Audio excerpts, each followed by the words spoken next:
Nani ekhaya lamaphupho. Namhlanje sizokhuluma ngelinye-ke lamaphupho enilibuze kuma-comment. Ukuphupha isikole, ukuphupha ngesikolo sesikoleni noma ngabe wenza ini. Uma unombuzo uyakwazi ukuthatha inamba lapha usibhalele izincwadi zamaphupho sezikhona 400 rand.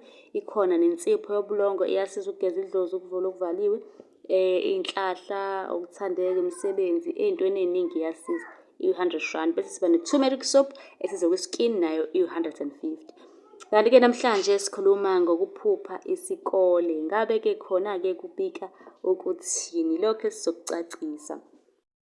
Ukuphupha ngesikole noma ukuphupha usesikoleni noma ukuphupha ufundiswa, ngabe use-primary, ngabe use-high school, ngabe use-varsity. Lokho kubika ukuthini? Ngesikhathi esiningi kuyaye kuthiwe-ke kusuke kuyintwaso, kuthiwa hamba uyothwasa.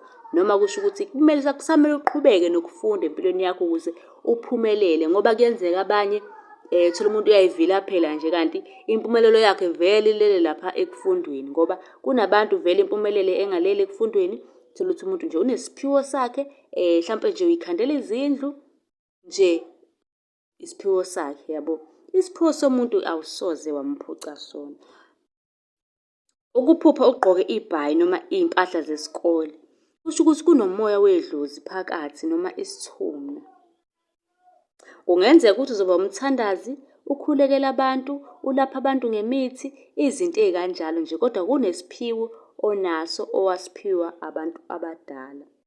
Kwesinye isikhathi-ke kuyenzeka uphuphe usesikoleni uthole iriphothi, ubone ama-results amahle, ujabula nje ukhombisa abantu noma ungathi ukhombisa ekhaya kini. Lokho kusuke kuveza idlozi lakho ukuthi lijabulile. Lijabulile ngawe. Kuyenzeka-ke kwesinye isikhathi amanye amaphupho ahambisana nesikole kube nalawo. Uphupha usesikoleni ubhala isivivinyo i-exam. Uphupha uthisha wayekufundisa. Uphupha uthisha ekuchazela okuthile. Uma unombuzo-ke nawe sicela ubuze lapha kwi-comment okanye usilandele ku-YouTube, usilandele ku-TikTok, usilandele ku-Facebook. Igama nje liyafana, sichaza amaphupho. Ningakhohlwa uku-subscribe-a ukuze nizothola ulwazi olanele ngamaphupho. Nisale kahle.